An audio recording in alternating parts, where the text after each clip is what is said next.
Puasa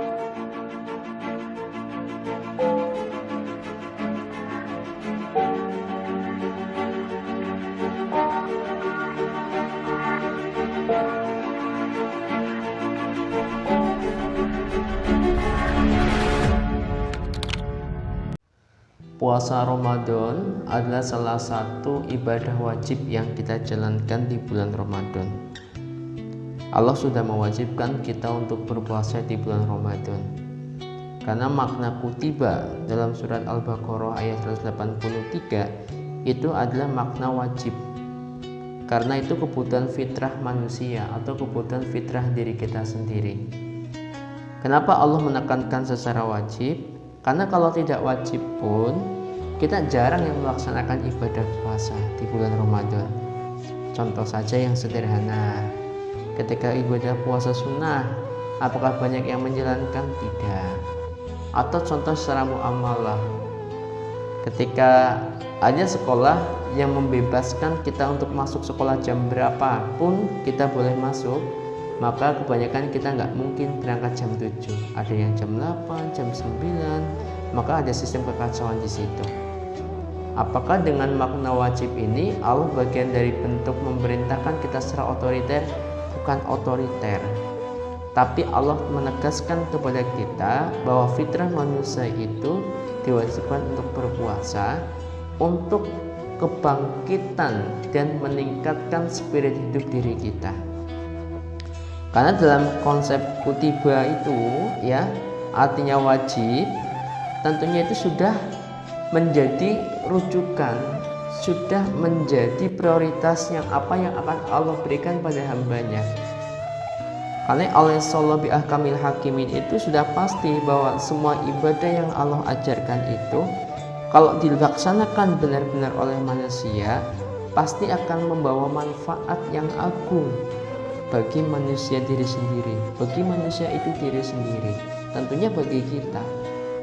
Sebagaimana tadi yang sudah saya sampaikan, oleh sallallahu bi ahkamil hakimin, di situ ada banyak manfaat di situ. Banyak sekali peristiwa-peristiwa besar yang terjadi di bulan Ramadan. Kenapa? Karena ada kebersihan diri kita secara jasmani dan rohani. Karena ada konsep bagaimana kita bisa mengekang hawa nafsu kita. Ada kejernihan berpikir, ada ketenangan batin, ya. Ada kemudian setiap melaksanakan aktivitas-aktivitas yang positif, dan ada juga kemudahan-kemudahan untuk bisa menghilangkan atau menghindari aktivitas-aktivitas negatif. Inilah salah satu dari kebangkitan spirit hidup kita. Melalui apa? Melalui ibadah puasa. Nah, dalam konsep berpuasa, kenapa kita bisa melaksanakan aktivitas positif dengan mudah, menangkal aktivitas negatif dengan mudah, mempertajam daya ingat kita, mencerahkan pikiran kita, menenangkan batin kita, yaitu dengan berpuasa. Kenapa? Karena puasa itu bisa mengendalikan hawa nafsu kita. Karena puasa itu bisa membuat kita semakin dekat dengan Sang Pencipta. Kenapa semakin dekat? Ya, karena kita bisa mengendalikan hawa nafsu kita. Karena asyam itu, kata puasa itu identik dengan konsep al-habsu yang artinya menahan. Berarti seseorang yang berpuasa tentunya dia menahan hawa nafsunya dalam setiap dimensi apapun. Menahan bukan berarti melarang, tapi kita bisa memanajemen, tetapi kita bisa mengendalikan diri kita. Sifat apapun itu, tidak hanya yang sifatnya lahiriah dari makan dan minum saja. Nah, dari sinilah kita akan merasakan spirit kehidupan kita. Kita akan semakin mempunyai daya ingat yang tajam. Kita akan semakin tahu hal-hal yang positif yang perlu kita lakukan. Tentunya kalau kita semakin dekat dengan Tuhan, ketika kita sudah memanajemen waktu, ada konsep man 'arafa nafsah faqad 'arafa rabbah. Barang siapa yang kenal dengan dirinya sendiri, maka dia akan kenal dengan Tuhannya. Bagaimana supaya kita kenal dengan diri kita sendiri? Yaitu kita dengan cara menahan hawa nafsu. mengendalikan diri kita sendiri. Maka perbanyaklah ibadah di situ, maka kita akan tahu who am I, siapa saya, siapa diri saya, apa passion saya, apa potensi saya, apa yang baik untuk diri saya di masa yang akan datang, apa yang tidak baik untuk diri saya, apa yang seharusnya saya tinggalkan supaya saya bisa melejitkan potensi saya, dan apa yang harus saya lakukan supaya kita melejitkan potensi saya juga. Ini bagian dari apa? Manfaat dari berpuasa. Tak salah ketika Allah mewajibkannya. Tujuannya untuk siapa? Untuk kepentingan kita sendiri. Allah mewajibkan di sini.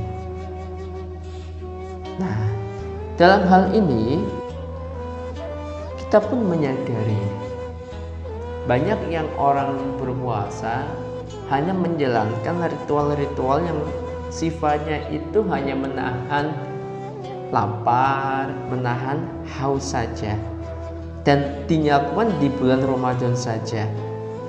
Jadi tidak sedikit mereka itu kurang meresapi makna yang tersembunyi di situ. Mari kita bersama-sama ketika di bulan Ramadan ini, mari kita meningkatkan dan mendekatkan diri, serta bagaimana kita bisa mengendalikan diri kita supaya kita dekat dengan Tuhannya, supaya spirit kita mudah kita raih, mudah kita dapatkan, dan mudah kita untuk mendapatkan sesuatu yang kita harapkan nantinya. Nah, kemudian apakah ada manfaat lain dari puasa selain menahan hawa nafsu, mengendalikan hawa nafsu? Yang terpenting, kenapa Allah mewajibkan berpuasa? Bahwa puasa itu bisa sebagai senjata. Bisa sebagai senjata. Contoh sederhana. Apakah yang berpuasa itu hanya manusia? Oh tidak.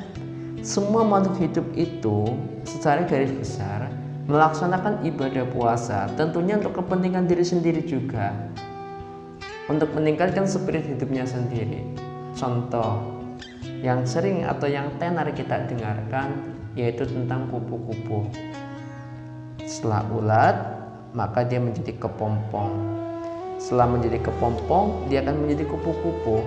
Perhatikan, ulat dan kupu-kupu sangat beda, jauh.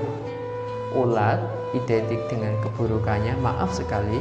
Kupu-kupu identik dengan keindahan sayapnya, keindahan coraknya. Dalam melalui dua fase ini, di tengah ada yang namanya kepompong. Masa kepompong di mana hewan itu berpuasa. Berarti ini pembelajaran bagi kita. Kalau kita bertafakur dan kita bertadabbur bahwa kupu-kupu itu menjadi indah setelah menjalankan ibadah puasa, menahan diri di situ. Apalagi ikan salmon. Ikan salmon ketika dia mau berhijrah atau bahasa kita bermigrasi ratusan mil, bergerombol maksud saya, maka dia melaksanakan ibadah puasa. Dia tidak makan terlebih dahulu. Supaya apa ya? Supaya gesit. Supaya bisa gesit ketika dia berenang, tidak ketinggalan oleh kelompoknya untuk keselamatan bersama. Apalagi tumbuhan. Ada tumbuhan dia menggugurkan daunnya ketika musim panas. Kenapa? Ya sebenarnya dia berpuasa untuk melindungi nyawanya seseorang, untuk melindungi nyawanya sendiri, untuk melindungi masa depannya, untuk melindungi daya tahan tubuhnya. Maka dia menggugurkan daunnya, yaitu dengan cara untuk beradaptasi ketika di siang hari, ketika musim kemarau. Itu salah satu pohon mahoni seperti itu. Banyak sekali konsep-konsep yang lain. Terus senjata berikutnya manusia. Tidak hanya ibadah puasa wajib, banyak sekali yang sering kita tonton di televisi itu ketika mahasiswa itu demo. Maka demo yang paling favorit mereka selain demo-demo yang sifatnya mereka apa? Mogok makan. Ini sangat yang berbahaya. Kalau ada orang mogok sholat ya terserah kamu, silakan, itu waktu kamu sendiri. Tapi kalau mogok makan, kebanyakan orang yang berpikir tidak hanya itu, bahkan lebih ekstrim lagi, supaya tidak makan mereka menjahit mulutnya. Nah, jadi kalau kalian misalkan mau bepergian atau dikasih uang saku, ketika mahasiswa dikasih uang saku sedikit, mogok makan pun akan menjadi bahaya di sini. Banyak orang-orang yang terenyuh di hati nanti, saya mau mogok makan karena dikasih uang sedikit. Ya monggo, silakan. Mahatma Gandhi pun ketika ada dua umatnya, dua warganya, kelompok orang muslim sama kelompok orang non muslim yang bertikai, Mahatma Gandhi mengatakan, selama kalian masih bunuh-membunuh maka saya akan mogok makan, saya tidak akan makan. Akhirnya manjur juga di sini. Berarti bukti bahwa puasa itu tidak hanya yang sifatnya pasif, tapi puasa ini sifatnya aktif. Puasa ini sifatnya untuk menggugah semangat kita, bisa menjadi senjata yang sangat tajam, walaupun kesannya puasa itu pasif. Nah, disinilah yang harus kita pelajari bersama. Di sini yang harus kita pahami bersama, mengapa Allah mewajibkan kita berpuasa. Hakikatnya tadi yang sudah saya sampaikan, bahwa puasa itu Allah mewajibkannya supaya spirit kehidupan kita lebih baik lagi di masa yang akan datang. Tentunya setelah Ramadan ini telah selesai. Terima kasih dari saya, semoga bermanfaat. Assalamualaikum warahmatullahi wabarakatuh.